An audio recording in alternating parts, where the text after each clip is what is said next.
অন্তত এইটুকু আমরা করতে চেষ্টা করতেই পারি যে কোনো বিভাগের মানুষ কোনো অসুখের জন্য সেটা যত জটিলই হোক তার বিভাগের বাইরে যেতে হবে না।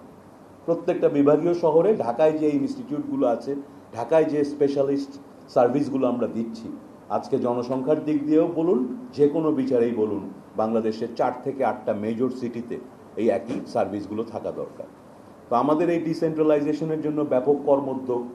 আরেকটা বড় জায়গায় আমাদের ঘাটতি, সেটা হচ্ছে জনবল।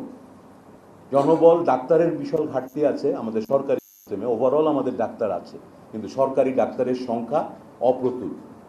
আমরা নতুন ডাক্তার নিয়োগ দেব 5,000 খুব দ্রুতই। নার্স নিয়োগ দেওয়া হবে, অলরেডি 800 বা 1000 নার্স নিয়োগের প্রক্রিয়া চলছে, আরও নার্স নিয়োগ দেওয়া হবে। স্বাস্থ্যকর্মীদের কথা আমরা আগেই বলেছি, মেডিকেল টেকনোলজিস্টরা, টেকনিশিয়ানরা, তাদের গুরুত্বপূর্ণ ভূমিকা আছে। আমাদের এই এত এত যন্ত্রপাতি, এগুলো অকেজো হয়ে থাকে, এগুলো চালানোর লোক থাকে না। তো এদেরকেও আমরা নিয়োগ দেব এবং আরও বেশি প্রশিক্ষণ করে এই জনবলগুলো তৈরি করা হবে। আপনারা জানেন যে কোনো স্বাস্থ্য ব্যবস্থায় কিন্তু জনবলটা হয় পিরামিড শেপের, আমাদেরটা একটা সিলিন্ডার শেপের। পিরামিড মানে হচ্ছে সর্বোচ্চ উপরে যারা থাকবেন ডাক্তাররা, তাদের সংখ্যার চেয়ে তারপরে যারা থাকবেন তাদের সংখ্যা 2 থেকে 3 গুণ বেশি হবে। সুতরাং ডাক্তারের চেয়ে 3 গুণ বেশি নার্স থাকার কথা। আমাদের দেশে বর্তমানে সরকারি সিস্টেমে ডাক্তার আর নার্সের রেশিও 1:1। এতে পুরো টিমের প্রোডাক্টিভিটি কমে যায়। ডাক্তার সাহেব আরও ভালো কাজ করতে পারতেন যদি তার সঙ্গে সঠিক টিমটা থাকতো। সেই সঙ্গে আপনার প্যারামেডিক বা টেকনিশিয়ান, এদের সংখ্যা হওয়ার কথা 1:5 ডাক্তারের সঙ্গে, সেটাও আমাদের প্রায় 1:1। এই জন্য সবই 1:1।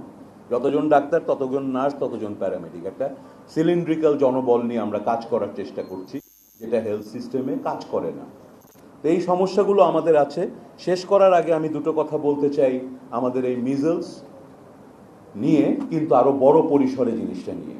আমরা এমন একটা সময়, এমন একটা পৃথিবীতে বাস করছি যেখানে কিছু জিনিস ঘটে গেছে যেগুলো আর কখনোই আগের মতো হবে না। আমরা যে সময়টা বাস করছি সেটাই হচ্ছে আসলে মহামারী এবং অতিমারীর কাল।